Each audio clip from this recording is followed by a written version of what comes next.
John in Quincy, Illinois. Hi. Yes. There's a woman by the name of Jane Graham, Graham, and she witnessed 5 people in the Oklahoma explosion down there when they built that building.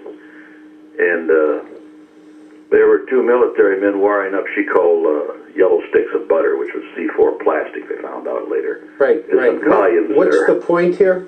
The point is, why isn't anything done about this? If you go to Infowars.com, you can see a YouTube picture of it. So what are you suggesting is that the U.S. military blew up Oklahoma City? No, I'm not suggesting anything.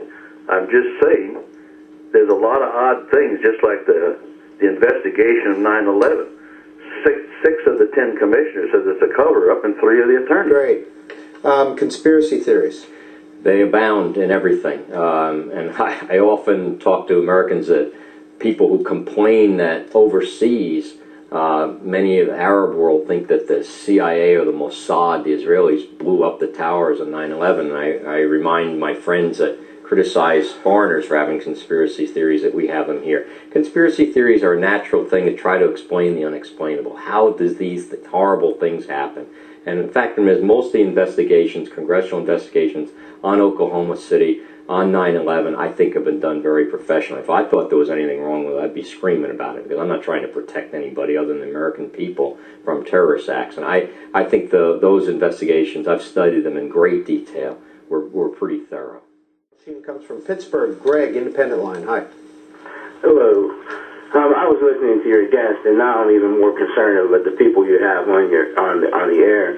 He said that he studied the 9/11 and the Oklahoma City bombing investigations, and he thought they were done so well.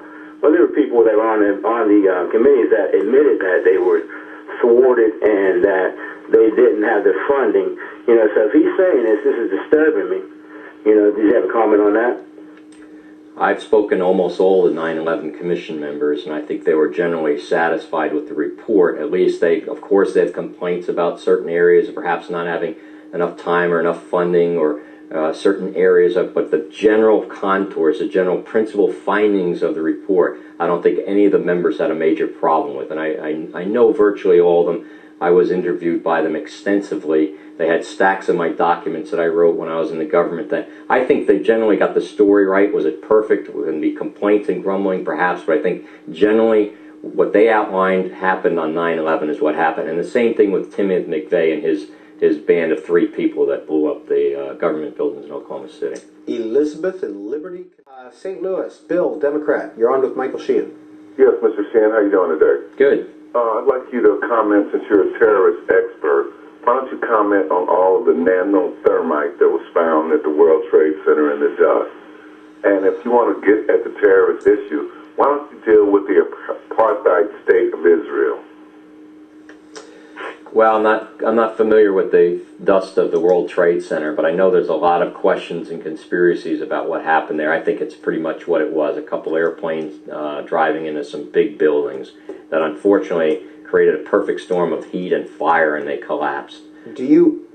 Are you surprised at the level of suspicion about 9/11? No, I'm not. Why? It's typical. We typically, not only Americans, but people abroad, almost always put a conspiracy theory onto something. The murder of President Kennedy. I think there are many, many Americans who think that the Warren Commission was absolutely wrong. It's been looked at over and over and over again.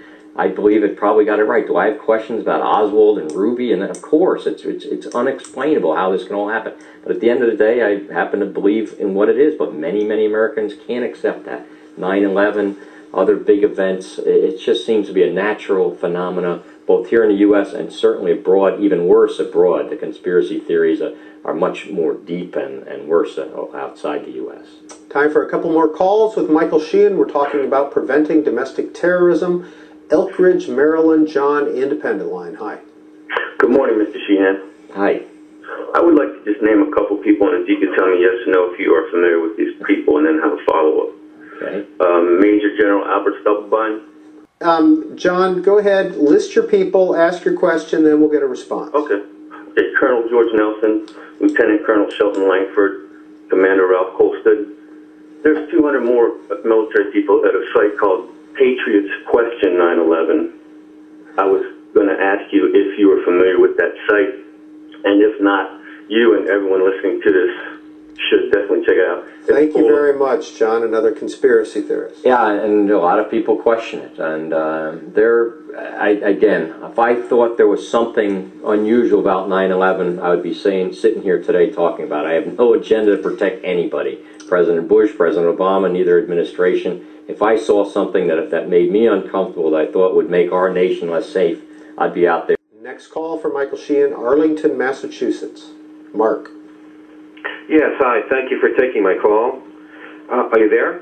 Yes. We're listening. Oh, okay. I just want to make sure. Yes, just on a couple of questions. This is not conspiracy. This is fact. This is in the 9/11 Commission and another on Fox News, and this has all been recorded. So I'm a little concerned that C-SPAN, when people do ask about 9/11, which is still an event that people are concerned about, that it's quickly cut off as a conspiracy. So just two questions for the gentleman is, three buildings were destroyed that day, not just the Twin Towers, the North Tower and the South Tower. Obviously, building number 7 went down at about 6 o'clock in the evening, 8 hours after the plane. So, Mark, what's your question? Well, I'm getting to it. My question is simply this. The owner of the building, Silverstein, said that the building was pulled. The 9/11 Commission wasn't quite sure. Also that day, a place called Urban Moving Systems, which later were found out to be Mossad agents from Israel, had filmed the event in advance and were then later arrested. And then and that's all fact, Mark? Yes, definitely. You can look it up. You can look it up in the 9/11 Commission. You can look it up on Fox News. You can look it up all over the place. This gentleman knows about it. Thanks. Mr. Sheehan. I'm not aware of the Mossad filming 9/11, but I'm aware of many conspiracies that believe the Israelis blew up 9/11. I reject those categorically, as well as the conspiracies that U.S. government was somehow involved. And regarding Building 7, by the way, there were more than 3 buildings that went down at the World Trade Center, a whole 18 acres hole down there. It's a horrific spot. I used to work right nearby there, drove by it every day. Building 7, which is a tower, part of the World Trade Complex, had a huge, massive fuel storage area built into it because it had some of the air conditioning units for the whole center down there. When the 2 towers went down, it ignited a fire across the street in Trade Center Building 7. It went up in flames and came down. And I know Larry Silverstein very well, the owner of that building.